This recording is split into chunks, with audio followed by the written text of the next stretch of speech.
pride ourselves on the high moral standards of our program. We don't resort to sex or crime or violence or drinking. Ladies and gentlemen, your attention, please. Is anybody listening actually right now? Is investments tied up in that drank formula that they sell at 7-Eleven?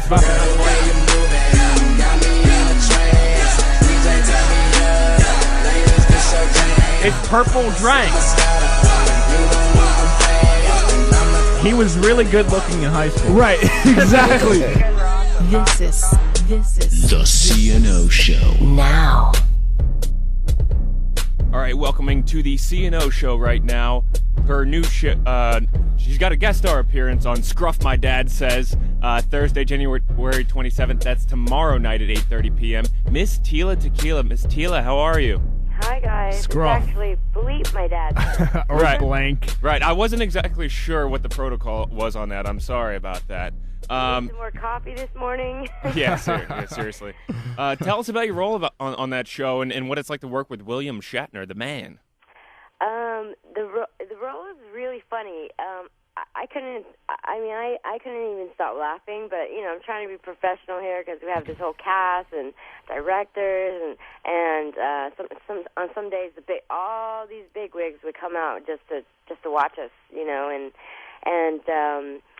it's hard not to laugh because the cast is really funny, and William, he's very unpredictable. Right.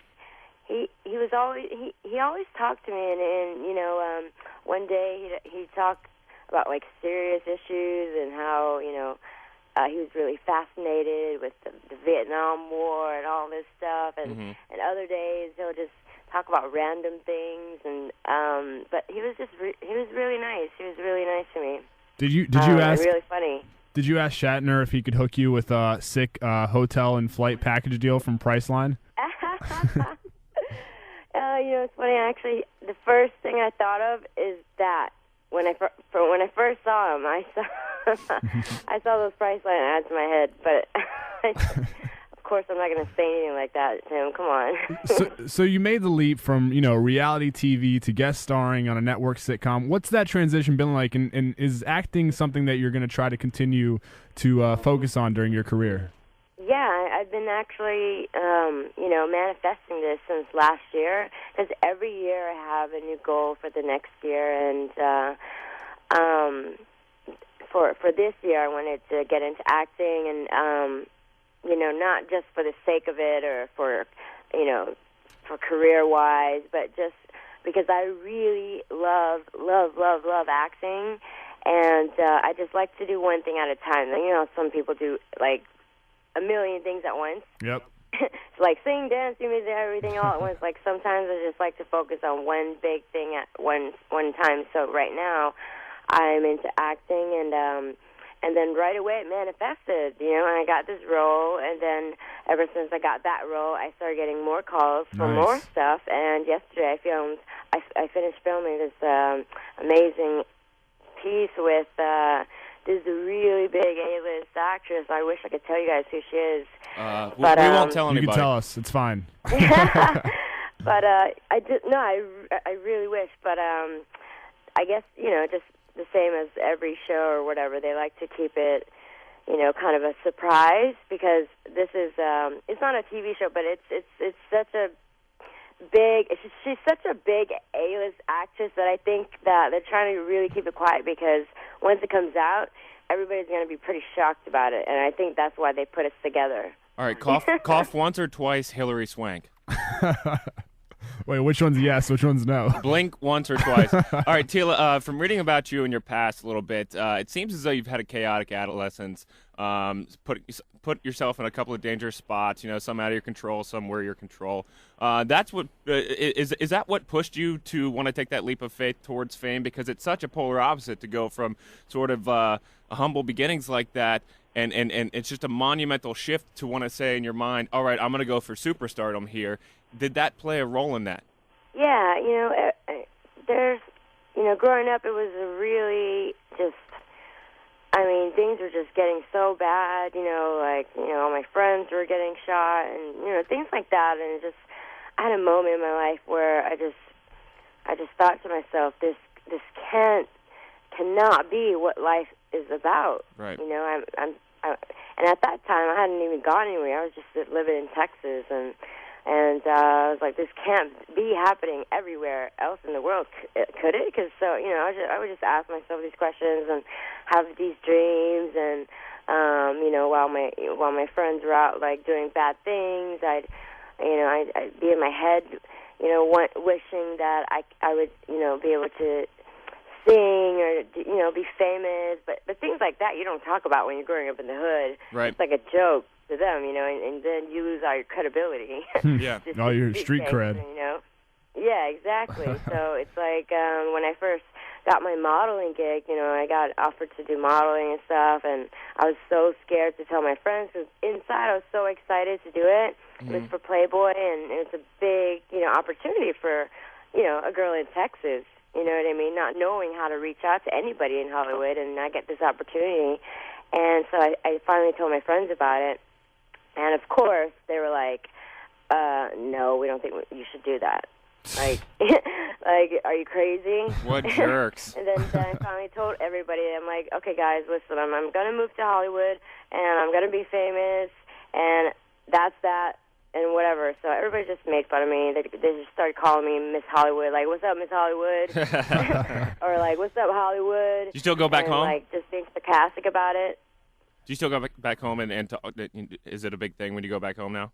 Oh gosh, yeah. When it first happened, it's like, and when I first went home, everybody was like, really shocked.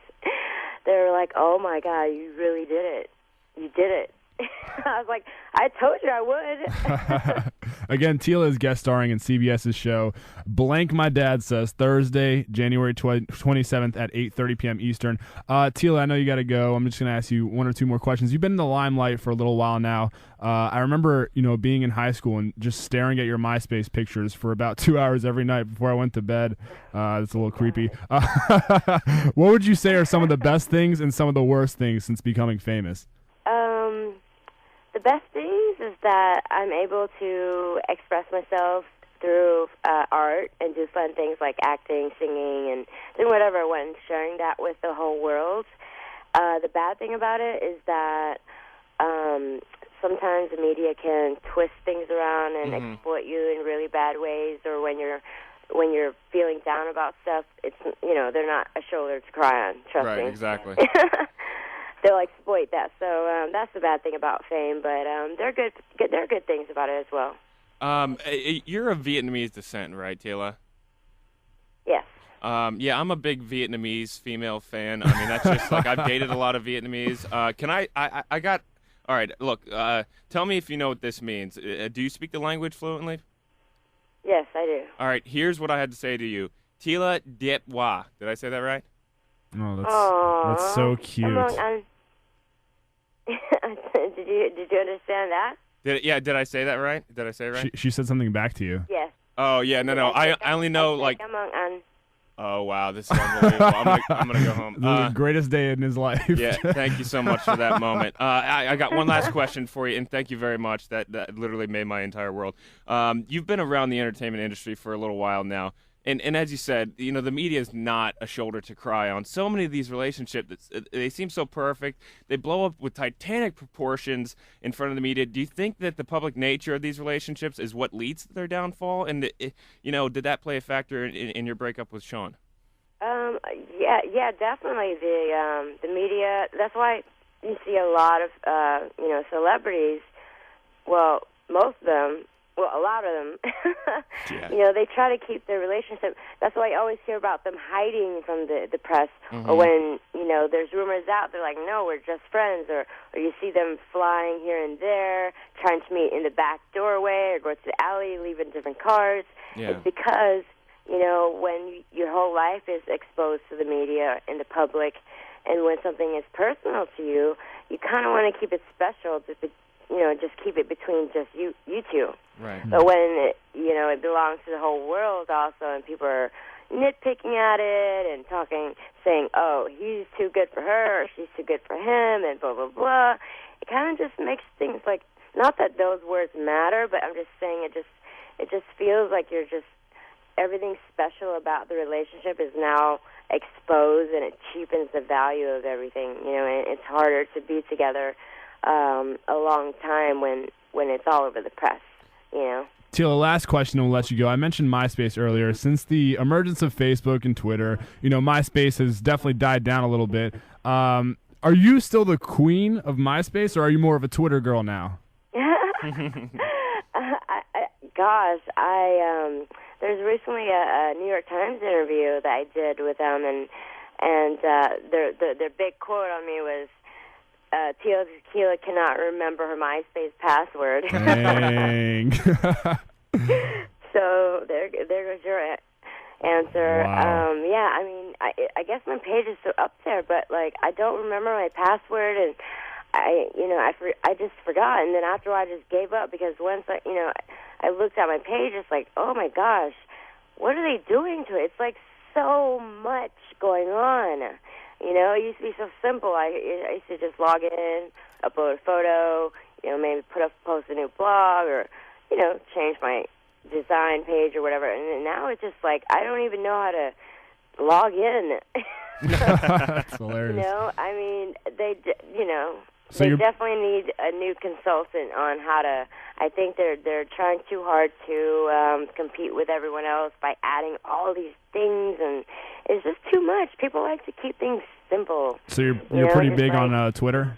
Yeah, especially last year. Mm-hmm. But then I deleted that account because I was just all right, this is too much drama. And at one point, I was just totally addicted to Twitter when I first joined, and I was like, this is so strange. I can just say something and I get an immediate response. But then I decided to disappear for a little while and just become low key and just take care of myself. Keep things simple. That's right. Take care of that body. Take care of my body. Tila, if we tweet you from our Twitter account, will you tweet us back? We just started a new... No, us personally, not the fans, us. we just started a new show Twitter, and we're trying to get it some run, and, we're a huge fan of yours, and, you'll always be my Viet princess, no matter what anybody says, Oh, wait, thank you. I'm sure you say that to all the Viet princesses. No, just you. I always also say that to all. All right, Tila, we're going to tweet you in half an hour. I'm going to be heartbroken if you don't tweet us back. I will, I promise. All right, thanks so much. Again, Tila is guest starring in CBS's show Blank My Dad Says. You can check it out this Thursday, January 27th, 8:30 p.m. Eastern. Tila, thanks so much for the time. Thanks, guys. All right, love you. All right, bye.